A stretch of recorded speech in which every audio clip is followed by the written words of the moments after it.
ഞാൻ ബ്യൂട്ടീഷ്യനായിട്ടാണ് വർക്ക് ചെയ്യുന്നത്. സ്വന്തമായിട്ട് ഏൺ ചെയ്തിട്ട് ഒരു ബുള്ളറ്റ് എടുത്തിട്ട് ഓടിക്കണമെന്നാണ് ഭയങ്കര ആഗ്രഹം. പണം ഉണ്ടെങ്കിൽ മാത്രമേ പണമുള്ളൂ എന്ന് പറയുന്ന പോലെ ഓഫനേജിലാണ് ഞാൻ പഠിച്ചത്. ഞങ്ങളുടെ ലവ് മാരേജ് ആയിരുന്നു. പിരിഞ്ഞത് എന്നെ ഒരുപാട് ഡിപ്രഷനിലോട്ട് കൊണ്ടുപോയിട്ടുണ്ടായിരുന്നു. സൂയിസൈഡൊക്കെ ചെയ്താലോ എന്നൊക്കെ ചിന്താഗതിയൊക്കെ ഉണ്ടായിരുന്നു. ആ സമയത്ത് എന്നെ സപ്പോർട്ട് ചെയ്ത് നിർത്താനായിട്ട് ആരും ഉണ്ടായിരുന്നില്ല. തയ്യാറാണോ എന്ന് ചോദിച്ചിട്ടുണ്ട്. തീർച്ചയായിട്ടും ഒരു ആൺകുട്ടിക്കുള്ള സ്വപ്നം പോലെ എല്ലാ പെൺകുട്ടികൾക്കും സ്വപ്നമുണ്ട്. ഹലോ, ഞാൻ Sujith. Welcome to SG journey vlogs. SG talks എന്ന് പറയുന്ന പുതിയൊരു എപ്പിസോഡ് തുടങ്ങുകയാണ്. അപ്പോൾ അതിൽ ഇന്നത്തെ അതിഥി എന്ന് പറഞ്ഞാൽ റിൻസിയാണ്. റിൻസി കുവൈറ്റിലെ ഫേമസ് ആയിട്ടുള്ള ഒരു ഇൻസ്റ്റാഗ്രാം ഇൻഫ്ലുവൻസറാണ്. അപ്പോൾ നമുക്ക് റിൻസിലോട്ട് പോകാം. Hi Rinsi, welcome to SG talks. Hi Rinsi, നാട് എവിടെയാ? എൻ്റെ നാട് വരുന്നത് ട്രിവാൻഡ്രം ആണ്. വെട്ടിത്തുറയാണ് താമസിക്കുന്നത്. പഠിച്ചതൊക്കെ? പഠിച്ചത് saint Mary's higher secondary school Vettukad. ഞാൻ സെൻറ് മേരീസ് ആണ്. ഞാൻ പട്ടം സെൻറ് മേരീസ്. LKG തൊട്ട് +2 വരെ അവിടെ തന്നെ. ഞാൻ പല സ്കൂളുകളിലുമായിട്ട്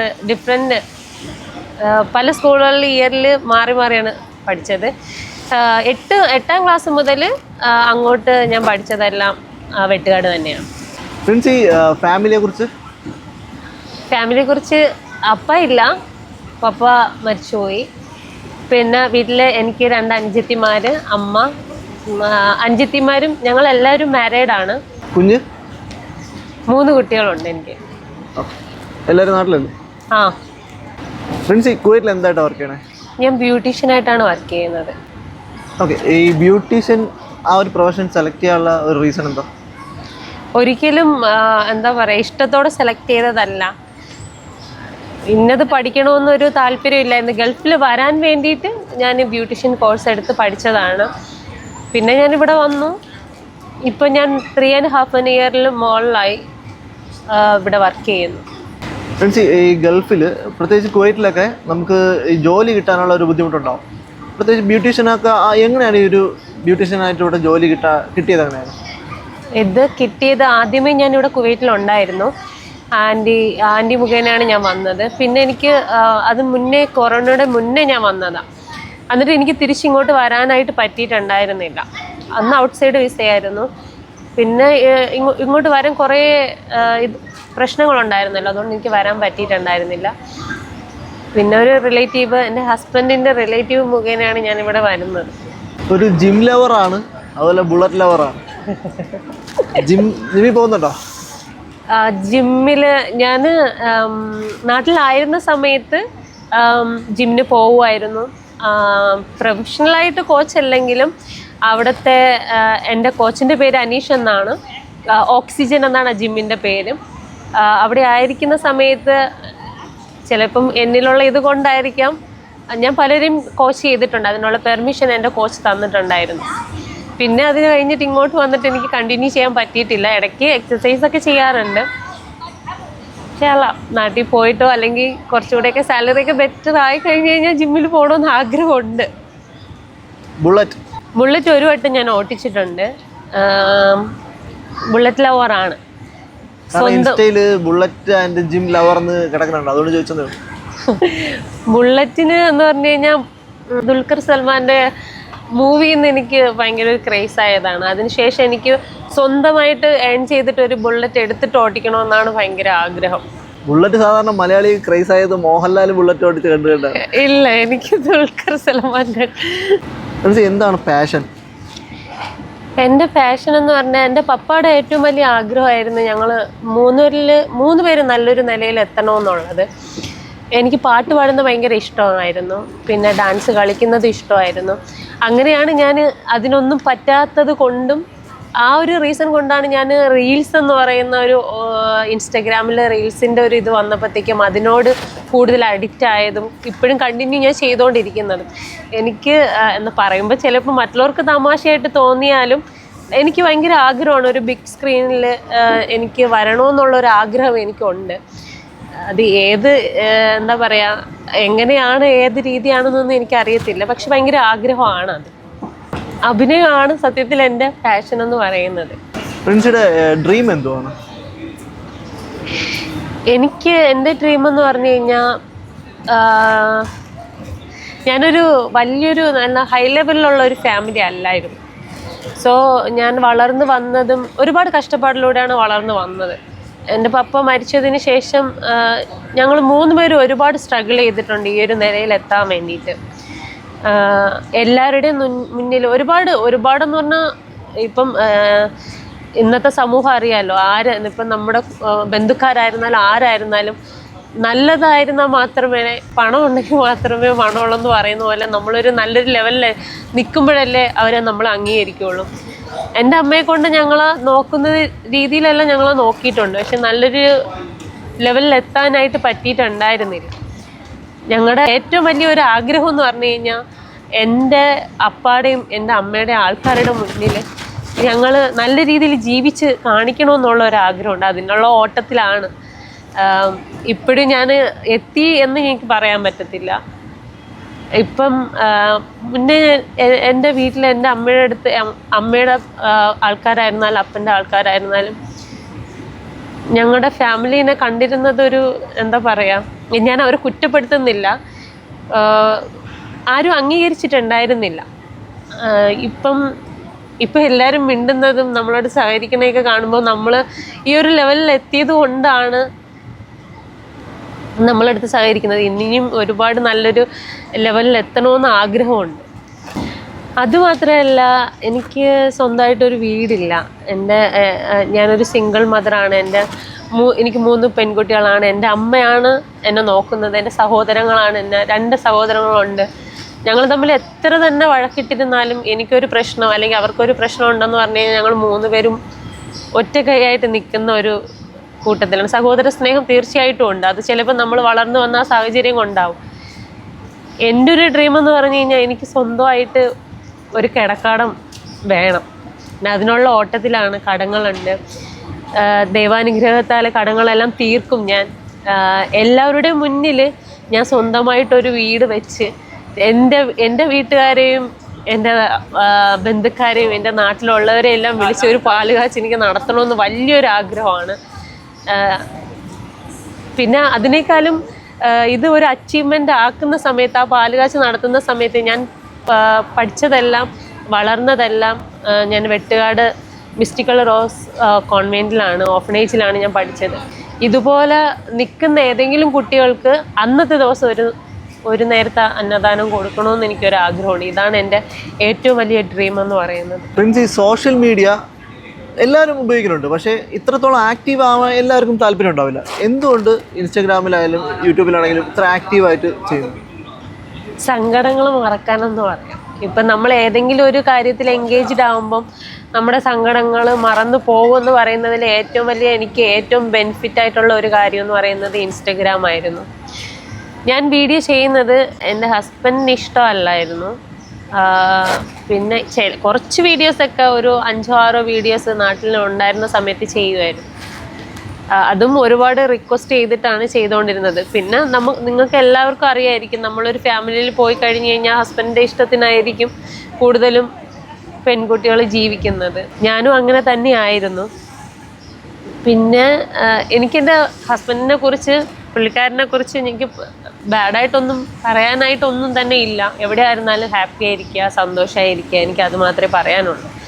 പിന്നെ ഇവിടെ വന്നു 2 പേര് സെപ്പറേറ്റ് ആയതിന് ശേഷം ഞങ്ങളുടെ ലവ് മാരേജ് ആയിരുന്നത് കൊണ്ടാവാം പിരിഞ്ഞത് എന്നെ ഒരുപാട് ഡിപ്രഷനിലോട്ട് കൊണ്ടുപോയിട്ടുണ്ടായിരുന്നു. ഒരുപക്ഷെ രാത്രിയിൽ എനിക്ക് ഉറക്കം ഉണ്ടായിരുന്നില്ല.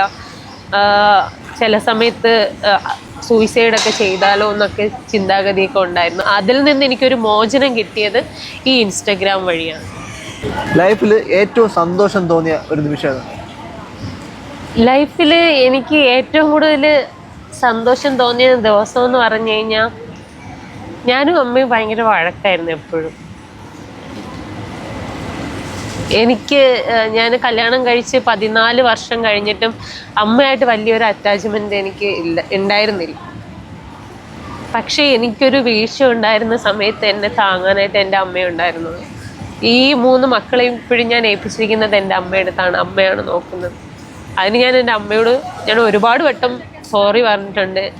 എനിക്ക് അമ്മയെ മനസ്സിലാക്കാൻ പറ്റിയതാണ് എനിക്ക് ഈ ലൈഫിലെ ഏറ്റവും വലിയ സന്തോഷമായിട്ടുള്ളൊരു കാര്യം. അത് ഇത്രയും നാൾ ഉണ്ടായിട്ട് എനിക്ക് കഴിഞ്ഞിരുന്നില്ല. പക്ഷെ ഇപ്പം അതിലുള്ള സന്തോഷം ഇപ്പോഴും കണ്ടിന്യൂ പൊക്കോണ്ടിരിക്കുന്നു എന്ന് തന്നെ പറയാം. എന്നാണോ ഞാനത് മനസ്സിലാക്കിയത് അത് അന്നാണ് എനിക്ക് ഏറ്റവും ജീവിതത്തിൽ എനിക്ക് സന്തോഷം കിട്ടിയൊരു ദിവസം എന്ന് പറയും. ലൈഫിൽ ഏറ്റവും കൂടുതൽ വിഷമം തോന്നിയ ഒരു ഇൻസിഡന്റ് എന്താ? ഞാൻ പറഞ്ഞായിരുന്നല്ലോ, ഞാൻ എൻ്റെ ഹസ്ബൻഡ് ലവ് മാരേജ് ആയിരുന്നു. ഞാൻ കോൺവെന്റിലാണ് നിന്ന് പഠിച്ചതും വളർന്നതും എല്ലാം. ലവ് മാരേജ് ആയിരുന്നതിനാൽ ഞങ്ങളുടെ വീട്ടിലുള്ള ആൾക്കാരെല്ലാം എതിർത്തൊരു കല്യാണമായിരുന്നു അത്. പുള്ളിക്കാരൻ മുസ്ലിമും ഞാൻ ക്രിസ്ത്യാനിയുമായിരുന്നു. എല്ലാവരുടെ മുന്നിൽ കല്യാണത്തിന് ശേഷമെങ്കിലും ജീവിച്ച് കാണിക്കണമെന്ന് എനിക്ക് ഭയങ്കര ഒരു ആഗ്രഹം ഉണ്ടായിരുന്നു. ഞാൻ എൻ്റെ ഭർത്താവിൽ ഞാൻ കണ്ടിരുന്നത്, ഞാൻ എപ്പോഴും പറയാറുണ്ട്, എൻ്റെ ഹസ്ബൻഡ് എൻ്റെ അച്ഛനായിരിക്കണം, അമ്മയായിരിക്കണം, എൻ്റെ സഹോദരങ്ങളായിരിക്കണം, ഹസ്ബൻഡായിരിക്കണം, ലവറായിരിക്കണം, ഫ്രണ്ടായിരിക്കണം, എനിക്കെല്ലാം ആയിരിക്കണമെന്ന് ഞാൻ എൻ്റെ ഹസ്ബൻഡിനോട് പറയാറുണ്ടായിരുന്നു. അദ്ദേഹത്തിന് അറിയാം ഞാൻ എത്രത്തോളം അദ്ദേഹത്തെ സ്നേഹിച്ചിരുന്നു എന്നും അദ്ദേഹത്തിന് അറിയാം. പുള്ളിക്കാരനുമായിട്ട് പിരിഞ്ഞത് ഒരുപാട് എന്നെ വിഷമത്തിലാക്കിയിട്ടുണ്ട്. ആ സമയത്ത് എന്നെ സപ്പോർട്ട് ചെയ്ത് നിർത്താനായിട്ട് ആരും ഉണ്ടായിരുന്നില്ല. ഒരുപക്ഷെ ഞാൻ പറഞ്ഞില്ലേ, ഈ ഇൻസ്റ്റഗ്രാമിലെ വീഡിയോസൊക്കെ ഞാൻ ചെയ്ത് തുടങ്ങിയത് ആരും എനിക്ക് ഉണ്ടായിരുന്നില്ലാത്ത സമയത്താണ്. എനിക്ക് ആരും ഇല്ലെങ്കിലും ഓരോ ആൾക്കാരുടെ കമൻറ്റ് എൻ്റെ ജീവിതത്തിൽ എന്നെ ഇങ്ങനെ മുന്നോട്ടിങ്ങനെ കൊണ്ടുപോയിക്കൊണ്ടേയിരുന്നു. ഞാൻ തളർന്നു പോകാതെ മുന്നോട്ട് നടത്തിക്കൊണ്ടിരുന്നത് അതായിരുന്നു. പ്രിൻസി, ഇൻസ്റ്റയിൽ നമ്മൾ വീഡിയോ ചെയ്യുമ്പോഴും ഏത് സോഷ്യൽ മീഡിയ പ്ലാറ്റ്ഫോം ആണെങ്കിലും വീഡിയോ ചെയ്യുമ്പോൾ, പ്രത്യേകിച്ച് ഒരു പെൺകുട്ടി വീഡിയോ ചെയ്യുമ്പോഴേക്കും ഒരുപാട് ബാഡ് കമൻറ്റ്സ് വരാനുള്ള സാധ്യതയുണ്ട്. അങ്ങനെ എന്തെങ്കിലും അനുഭവം ഉണ്ടോ? അത് അങ്ങനെ വലുതായിട്ട് ഹേർട്ട് ചെയ്തായിട്ട് എന്തെങ്കിലും ഒരു അനുഭവം ഉണ്ടോ? ഹേർട്ട് ചെയ്തിട്ടുണ്ടെന്ന് പറഞ്ഞു കഴിഞ്ഞാൽ, എൻ്റെ നമ്പർ ഞാൻ പബ്ലിക്കിൽ കൊടുത്ത ശേഷമാണ് എനിക്ക് ഏറ്റവും കൂടുതലായിട്ട് ഹേർട്ടിങ് വന്നിട്ടുള്ളത്. എന്ന് പറഞ്ഞു കഴിഞ്ഞാൽ, എനിക്കറിയത്തില്ല ഈ ഗൾഫിൽ നിൽക്കുന്ന എല്ലാ പെണ്ണുങ്ങളെയും കുറിച്ച്. ആണുങ്ങൾ എന്താണ്, ഞാൻ ആണുങ്ങളെ അത്ര ഇതായി മോശമായിട്ട് പറയുന്നതല്ല. ഈ 12 മണിക്ക് ശേഷം വീഡിയോ കോൾ വിളിക്കുന്നത്, അതിനെ പ്രതി ഞാൻ പ്രതികരിച്ചിട്ടുണ്ട്. എന്തിനാ ഒരു ബിസിനസ് ഞാൻ സ്റ്റാർട്ട് ചെയ്തു, ഓൺലൈൻ ബിസിനസ്, ഗിഫ്റ്റിൻ്റെ ഒരു ബിസിനസ്സാണെന്ന് ഞാൻ പറഞ്ഞിട്ടുണ്ട്. ഓൺലൈൻ ബിസിനസ് ഞാൻ സ്റ്റാർട്ട് ചെയ്തത് അത് എല്ലാവർക്കും അറിയാം. അപ്പോൾ ഈ വരുന്ന കോൾസ്, രാത്രി 12 മണിക്ക് ശേഷം വരുന്ന കോൾസ്, അത് ഒരുപാട് എന്നെ വിഷമിപ്പിച്ചിട്ടുണ്ട്. ഞാൻ അതിനെതിരെ പ്രതികരിച്ചിട്ടുണ്ട്. പിന്നെ പ്രതികരിച്ചിട്ട് കാര്യമില്ല എന്ന് മനസ്സിലായപ്പോൾ ഞാൻ പിന്നെ അത് ഇഗ്നോർ ചെയ്യാൻ തുടങ്ങി. പിന്നെ ചിലത് ഇപ്പോൾ എനിക്ക് തോന്നുന്നു ഏറെക്കുറെ എല്ലാവർക്കും എന്നെ അറിയാം. കുറച്ച് പേർക്ക് ഇങ്ങനെ എന്നെ അറിയാൻ തോന്നുന്നത് എൻ്റെ ഒരു ഇതാണ് തോന്നുന്നു അറിയായിരിക്കും. അപ്പം ഈ ഒരു ഇതിൽ നിന്നിട്ട് അറിയുന്ന ഒരു വ്യക്തി തന്നെ, നമ്മൾ ഈ ബിസിനസ്സിൻ്റെ ഇതിനായിരിക്കും നമ്മൾ റിൻ മാജിക് എന്നും പറഞ്ഞിട്ട് നമ്മൾ അക്സെപ്റ്റ് ചെയ്തിട്ട് റീപ്ലൈ കൊടുത്തിട്ട് ഈ ഒരു ഇടയായിട്ട് എനിക്ക് വന്ന ഒരു ബാഡ് കമൻറ്റിന് ഞാൻ ഭയങ്കരമായിട്ട് റിയാക്ട് ചെയ്തിട്ടുണ്ടായിരുന്നു. ഒരുപാട് മോശമായിട്ടുള്ള രീതിയിലായിരുന്നു എനിക്ക് കമൻറ്റ് വന്നത്. പക്ഷേ എനിക്ക് വേണമെങ്കിൽ ആ വ്യക്തിയുടെ ഫോട്ടോയോ ആ വ്യക്തിയുടെ അക്കൗണ്ടോ അതിൽ പോസ്റ്റ് ചെയ്യാമായിരുന്നു. എന്തുകൊണ്ട് പോസ്റ്റ് ചെയ്തില്ല എന്ന് പറഞ്ഞു കഴിഞ്ഞാൽ, ഞാനൊരു പെണ്ണാണ്. ഇതവരുടെ ഫാമിലി അറിഞ്ഞു കഴിഞ്ഞാൽ അവരും അവരുടെ വീട്ടിലെ അമ്മയും അച്ഛനും പെങ്ങളും എല്ലാം ഉണ്ട് അല്ലേ. കൂടുതൽ ഒരു ഭാര്യയ്ക്ക് ചിലപ്പം അത് പെട്ടെന്ന് അക്സെപ്റ്റ് ആകണമെന്നില്ല. ഒരമ്മയ്ക്ക് അതൊരു അക്സെപ്റ്റബിൾ ആകണമെന്നില്ല. അയ്യോ, എൻ്റെ ഭർത്താവ് ഇങ്ങനെയായാലും എൻ്റെ മോനാണോ ഇങ്ങനെ കാണിച്ചത് എന്ന് വിചാരിച്ച് അവർ വിഷമിക്കണ്ടെന്ന് വിചാരിച്ചിട്ടാണ് ഞാൻ ആ പേര് വെളിപ്പെടുത്താതെ പോയത്. ഇപ്പം ഞാൻ കൂടുതലും അങ്ങനെ പ്രതികരിക്കാൻ പോകാറില്ല, ഇഗ്നോർ ചെയ്യാറ്. ഇപ്പം എനിക്ക് ബാഡ് കമൻ്റ് എന്ന് പറഞ്ഞു കഴിഞ്ഞാൽ ഞാൻ സ്മൈൽ ചെയ്യാൻ വേണ്ടിയിട്ട് മാത്രം കയറി നോക്കാറുണ്ട്. പിന്നെ ഒരുപാട് ബാഡ് കമൻറ്റ് വരാറില്ല. അതിൽ ഞാൻ ഭാഗ്യവതി എന്ന് പറയാം. ഒരുപാട് ബാഡ് കമൻറ്റ് എൻ്റെ ഇതിൽ വരാറേ ഇല്ല. ഞാൻ എല്ലാത്തിനോടും ചിരിച്ചുകൊണ്ടാണ് ഇപ്പം പ്രതികരിക്കാറുള്ളത്. സിംഗിൾ മദർ ആണെന്ന് പറഞ്ഞു കഴിഞ്ഞു. എനിക്കുള്ള ഒരു അനുഭവം പറയാം. എനിക്ക് പരിചയമുള്ള ഒരു ചേച്ചി ഇടയ്ക്ക് ഇവിടെ ജോലി പോയിട്ട് നിൽപ്പുണ്ടായിരുന്നു. അപ്പോൾ പുള്ളിക്കാരി ജോലിക്ക് വേണ്ടി പലയിടത്തും അന്വേഷിച്ചു, പല CV ഇട്ടു. പലരും വിളിച്ചിട്ട് എന്താ പറയണ, മലയാളികളാണ് കൂടുതൽ വിളിച്ചിട്ട് അപമര്യാദയായിട്ടാണ് പെരുമാറിയത്. അപ്പോൾ അങ്ങനെ എന്തെങ്കിലും ഒരു അനുഭവം ഈ കുവൈറ്റ് ലൈഫ് എന്നല്ല, ഈ ഒരു ജേണിയിൽ ഉണ്ടായിട്ടുണ്ടോ?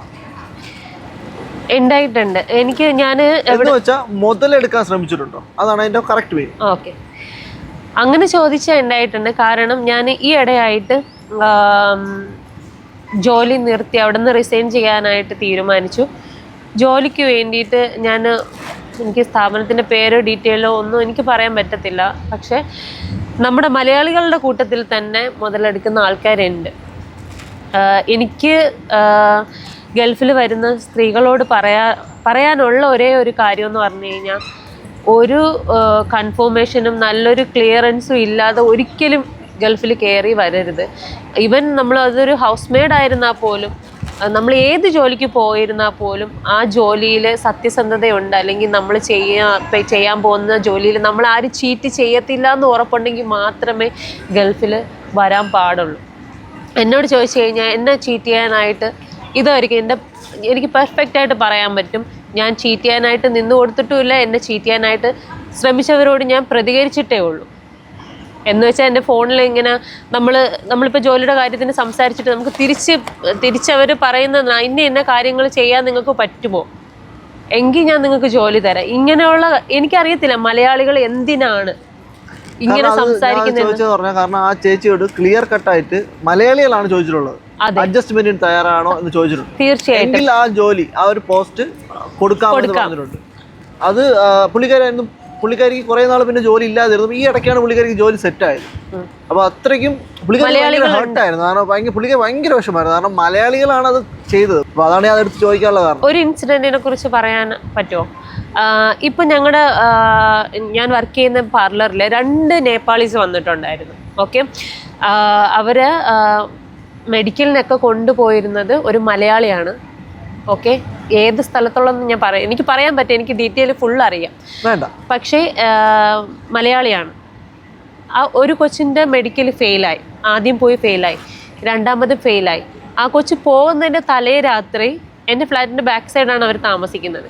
ഭയങ്കര കരച്ചിലായിരുന്നു. അപ്പോൾ ഞാൻ ചോദിച്ചു എന്തെങ്കിലും എന്നോട് പറയാനുണ്ടോ എന്ന് ചോദിച്ചപ്പോൾ ആ കൊച്ചു പറഞ്ഞതാണ്, മലയാളി ആയതുകൊണ്ടാണ്, ഞാനും ഒരു കേരള ആയതുകൊണ്ടാണ് ആ നേപ്പാളി കൊച്ച് എന്നോട് പറഞ്ഞത്, ഇന്നതുപോലെ ആവശ്യപ്പെട്ടിട്ട് നിൻ്റെ മെഡിക്കൽ ഞാൻ ശരിയാക്കി തരാം, പക്ഷേ നീ ഈ കാര്യം ഒരു കാര്യം നീ അഡ്ജസ്റ്റ് ചെയ്യുകയാണെങ്കിൽ മാത്രമേ എനിക്ക് ഈ മെഡിക്കൽ ചെയ്ത് തരാനായിട്ട് പറ്റുള്ളൂ, ചെയ്ത് കൊടുക്കാമെന്നുള്ളൊരു പ്രോമിസ്.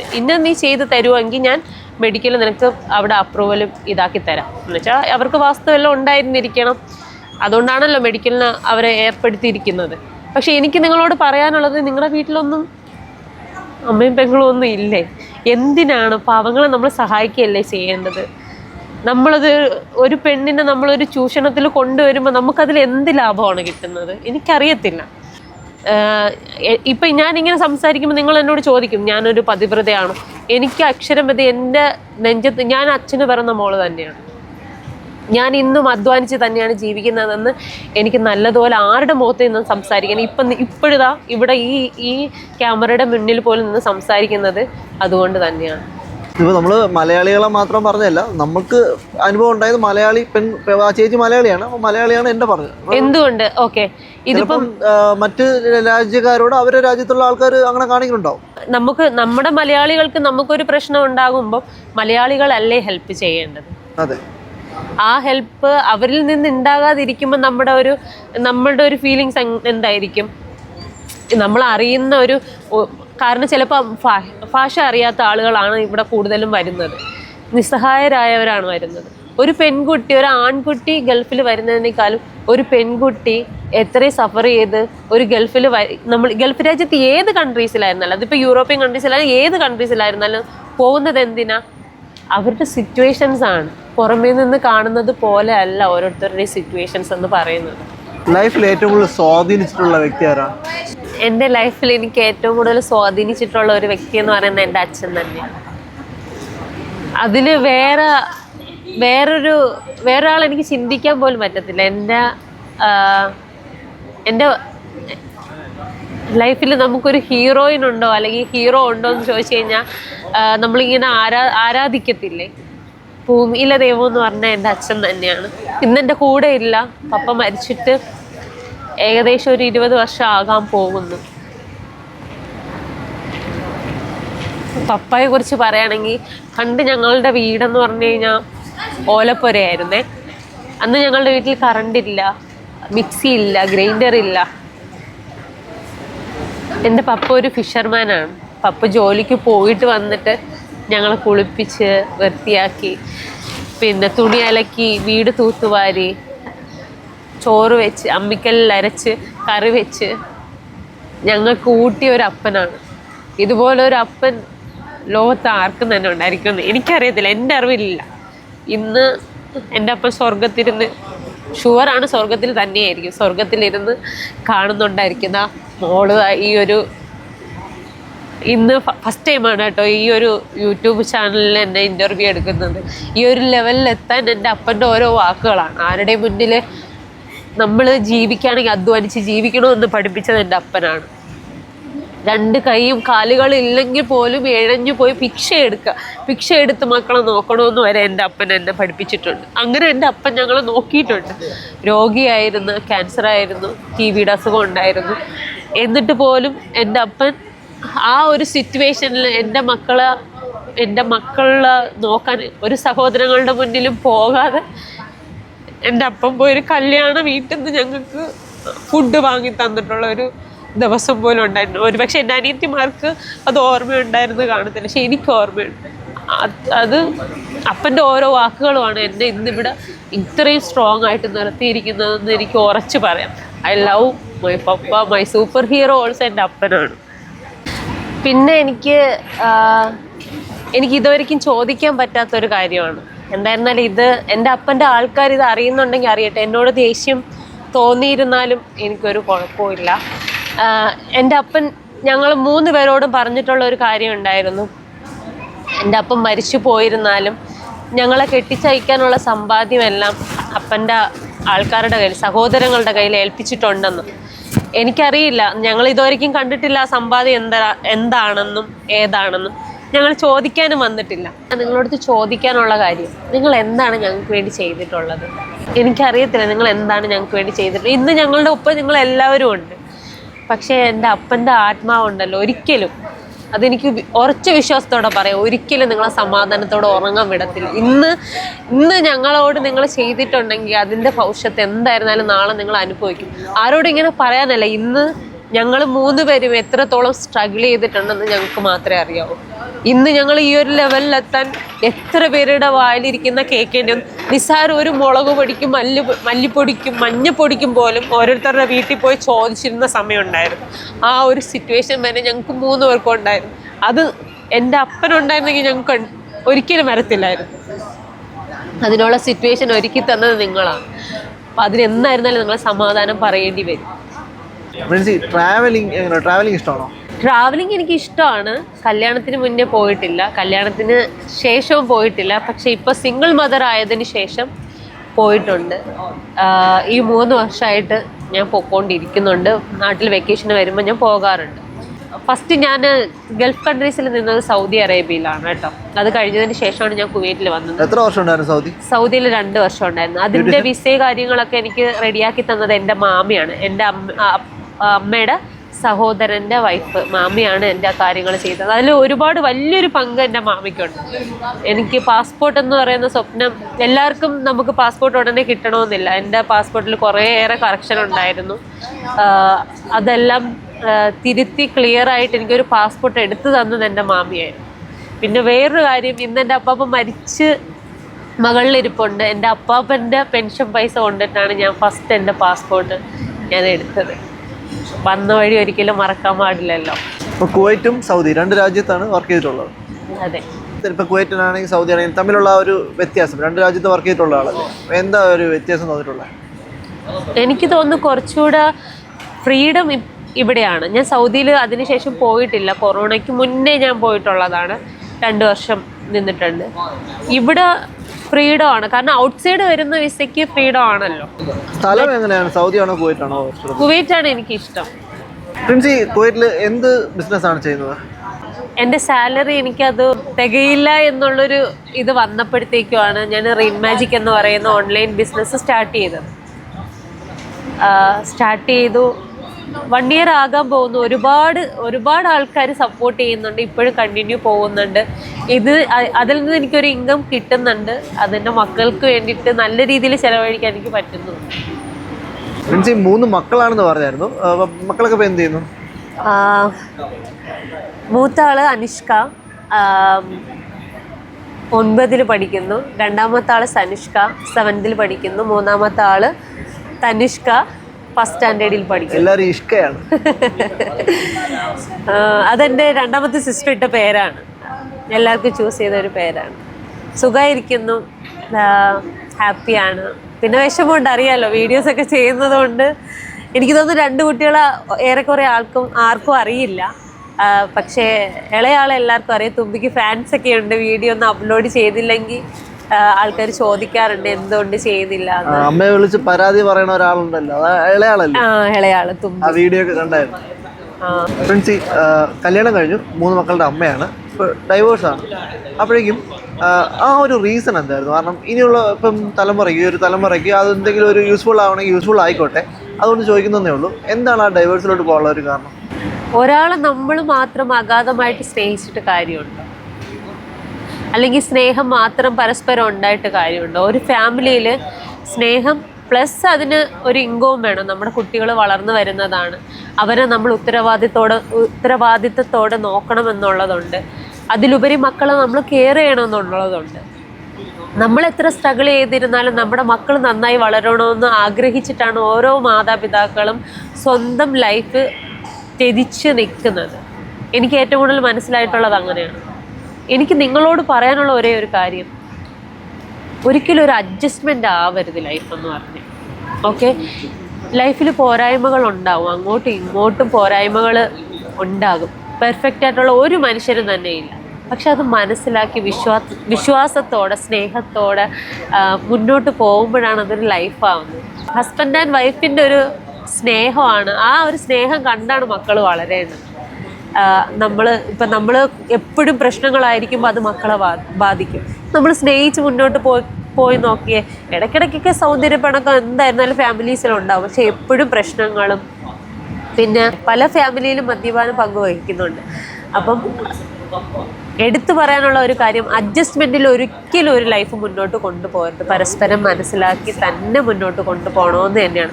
അഡ്ജസ്റ്റ്മെൻ്റ് ആണെങ്കിൽ തീർച്ചയായിട്ടും രണ്ടുപേരും രണ്ടായിട്ട് പിരിക എന്നാണ് എൻ്റെ ഒരു അഭിപ്രായം.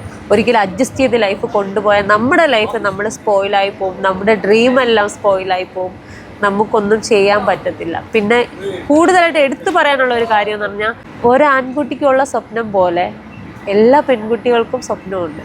ഇന്നൊരു രീതിയിലായിത്തീരണമെന്ന് എല്ലാ പെൺകുട്ടികൾക്കും ആഗ്രഹമുണ്ട്. ഇപ്പോൾ കല്യാണം കഴിഞ്ഞ് കഴിഞ്ഞാൽ മിക്ക ആൾക്കാരും അങ്ങനെ ആകുന്നില്ല.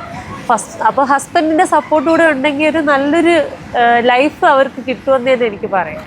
ഒത്തൊരുമ ഇല്ലായ്മ അതാണ് ലൈഫിൽ സംഭവിച്ചു പോയത്. അതാണ് ഞാൻ ഉദ്ദേശിക്കുന്നത്. ഒത്തൊരുമയില്ല, അതാണ് ഡൈവേഴ്സ് ആവാനുള്ള കാരണം. ഇന്ന് ഒരുപാട് പെൺകുട്ടികൾ അഡ്ജസ്റ്റ്മെൻറ്റ്, റിൻസി പറഞ്ഞ പോലെ തന്നെ അഡ്ജസ്റ്റ്മെൻറ്റ് മീൻസ് ഇപ്പോൾ ഹസ്ബൻഡ് ഒരുപാട് ഉപദ്രവിക്കുന്ന ആളായിരിക്കാം, സംശയരോഗം, അങ്ങനെ ഒരുപാട് ഇഷ്യൂസ് അവർ തമ്മിലുണ്ടാവും.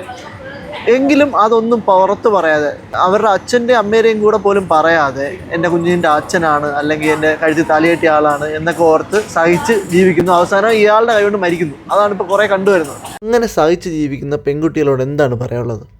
എന്തുകൊണ്ടാണ് ഇപ്പോൾ കല്യാണം കഴിച്ച് പോയി കഴിഞ്ഞ് കഴിഞ്ഞാൽ അച്ഛൻ്റെ അമ്മയടുത്ത് വിളിച്ചു പറയുമ്പോൾ അവർ ആ സിറ്റുവേഷൻ മനസ്സിലാക്കാത്തതെന്ന് എനിക്കൊരിക്കലും മനസ്സിലാകുന്നില്ല. അവർക്കൊരു പ്രശ്നം വന്നു കഴിഞ്ഞാൽ അവർക്ക് സ്പേസ് ഉള്ള സ്ഥലം എന്ന് പറയുന്നത് അപ്പനും അമ്മയാണ്. ഇപ്പം ഒരു പെൺകുട്ടി അവിടെ നിന്നിട്ട് എനിക്ക് പറ്റുന്നില്ല അപ്പ, അല്ലെങ്കിൽ എനിക്ക് പറ്റുന്നില്ല അമ്മ എന്ന് വിളിച്ചു പറയുമ്പോൾ എന്തുകൊണ്ട് ഓരോ പാരൻസും അത് മനസ്സിലാക്കുന്നില്ല എന്ന് എനിക്കറിയത്തില്ല. അവർ ചിന്തിക്കുന്നത് എൻ്റെ മക്കൾ അവിടെ നിൽക്കണം, ഇനി സമൂഹത്തിൻ്റെ മുന്നിൽ ജീവൻ പോയിട്ട് പിന്നെ നമ്മൾ പറഞ്ഞിട്ട് കാര്യമുണ്ട്. എത്ര ആത്മഹത്യകളാണ് നടക്കുന്നത്, എത്ര കൊലപാതകങ്ങൾ നടക്കുന്നുണ്ട്. ഒരുപക്ഷെ എനിക്ക് തോന്നുന്നു പാരൻസ് ഏറ്റവും കൂടുതൽ അവരെ മനസ്സിലാക്കാത്തത് കൊണ്ടാണ്. നമ്മുടെ മക്കളെ നമ്മൾ മനസ്സിലാക്കി അവർ സൂട്ടബിൾ ആയിട്ടുള്ള സ്ഥലത്താണോ പോയിരിക്കുന്നത്, അല്ലെങ്കിൽ അവർ ഹാപ്പി ആയിട്ടാണോ ജീവിക്കുന്നതെന്ന് നമ്മൾ തന്നെ അറിയണം. മാതാപിതാക്കളായ നമ്മൾ തന്നെ അറിഞ്ഞാലേ അവർ സുരക്ഷിതത്വമായിട്ട് ഇരിക്കുന്നുണ്ടെന്ന് നമ്മൾ തന്നെ ഉറപ്പ് വരുത്തിയാലേ ഈ ഉള്ള കാര്യങ്ങളിൽ നിന്നൊരു വിമോചനം ഉണ്ടാവും. കുവൈറ്റിലെ ലൈഫ് എങ്ങനെയുണ്ട്? ഓരോരുത്തർക്കും ഓരോ അനുഭവമായിരിക്കും കുവൈറ്റിലെ ലൈഫ്. റിൻസിയുടെ അനുഭവം എങ്ങനെയാണ് കുവൈറ്റ് ലൈഫ്? നാട്ടിലുള്ളവരുടെ ഒരു വിചാരമുണ്ട്, നമ്മൾ ഈ വീഡിയോസൊക്കെ ചെയ്യുന്ന കാണുമ്പോൾ അടിച്ച് പൊളിച്ച് നല്ല ലാഫിഷായിട്ടാണ് ജീവിക്കുന്നതെന്ന്. ഓരോ പ്രവാസികൾക്കും ഓരോരോ വിഷമങ്ങളുണ്ട്. എല്ലാവരും അടിച്ചു പൊളിച്ചൊന്നും അല്ല ജീവിക്കുന്നത് സത്യം പറഞ്ഞു കഴിഞ്ഞാൽ. പിന്നെ ആകെ കൂടെ കിട്ടുന്ന വീക്കിലി കിട്ടുന്ന ഒരു ദിവസം അവർ ഔട്ട് സൈഡ് പോകുന്നു, എന്നുള്ളതാണ്. എൻ്റെ ഒരു കാര്യം ഞാൻ പറയാം, ഞാൻ എപ്പോഴും ഹാപ്പി ആയിട്ട് ഇരിക്കാനായിട്ട് ആഗ്രഹിക്കുന്ന ഒരു വ്യക്തിയാണ്. എനിക്ക് എൻ്റെ ഉള്ളിൽ എത്ര തന്നെ വിഷമം ഉണ്ടായിരുന്നാലും ഞാൻ വീഡിയോ ചെയ്യാറുണ്ട്. വീഡിയോ ചെയ്യുമ്പോൾ എനിക്കൊരു പോസിറ്റീവ് വൈബാണ്. പിന്നെ കുവൈറ്റ് എനിക്ക് ഭയങ്കര ഇഷ്ടമാണ്. ആദ്യമൊക്കെ വന്നപ്പോൾ ഭയങ്കര പേടിയായിരുന്നു കേട്ടോ. ഇപ്പോൾ ഭയങ്കര ധൈര്യമാണ്. എന്ത് പറഞ്ഞിരുന്നാലും തിരിച്ച് സംസാരിക്കാനുള്ള ധൈര്യമുണ്ട്. അതുകൊണ്ട് എനിക്ക് ഭയങ്കര ഇഷ്ടമാണ് ഇവിടെ. സേഫ് എവിടെയാണ്? കുവൈറ്റ് ആണോ, ഇന്ത്യ ആണോ, സൗദി ആണോ?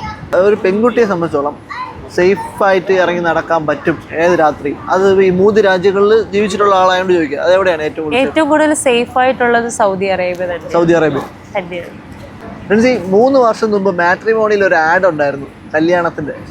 അപ്പോൾ അതിനുശേഷം ഇപ്പോൾ 3 വർഷം കഴിഞ്ഞു, ഇതുവരെയും കല്യാണം കഴിച്ചില്ല. അതുകൊണ്ട് ചോദിക്കുകയാണ്, അപ്പോൾ കല്യാണം എങ്ങനെയാണ്? നോക്കുന്നുണ്ടോ?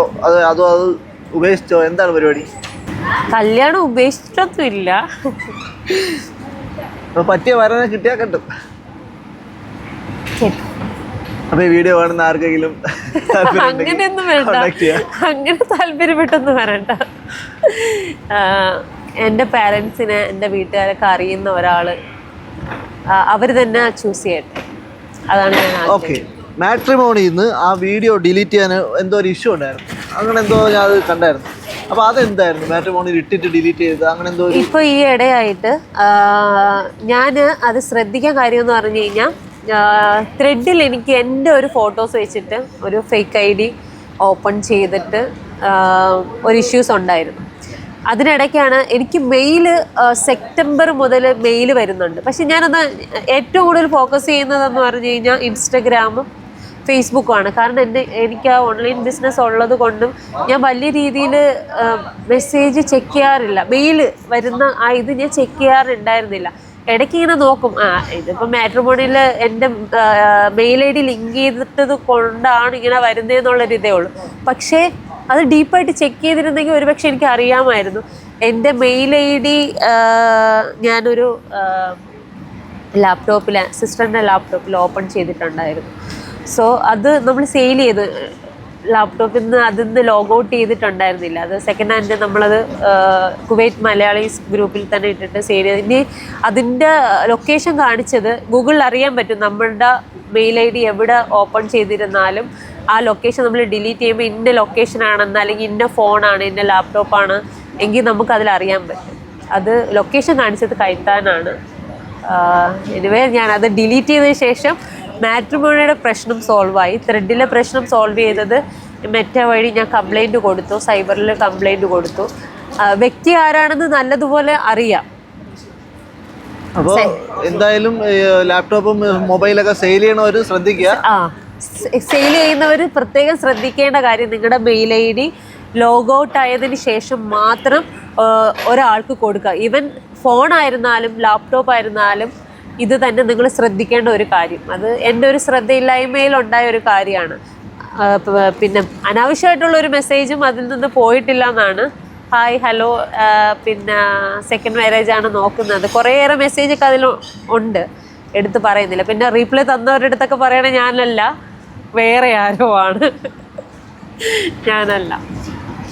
അപ്പോൾ ഫുള്ള് ക്ലിയർ ചെയ്തിട്ടേ ഫോണായാലും ലാപ്ടോപ്പ് ആയാലും കൊടുക്കാവൂ, ഇല്ലെങ്കിൽ പണികൾ വരും. അതാണ് അതിൻ്റെ പൊരുള്. അതെ, ഹസ്ബൻഡും മക്കളും ഒക്കെ ഒരുമിച്ചിട്ടുള്ള ഒരു ഫാമിലി ലൈഫും ഇപ്പോൾ ഈ സിംഗിൾ മദർ ലൈഫും, ഈ 2 ലൈഫും തമ്മിലുള്ള വ്യത്യാസം എന്താണ് ഫീൽ ചെയ്തിട്ടുള്ളത്?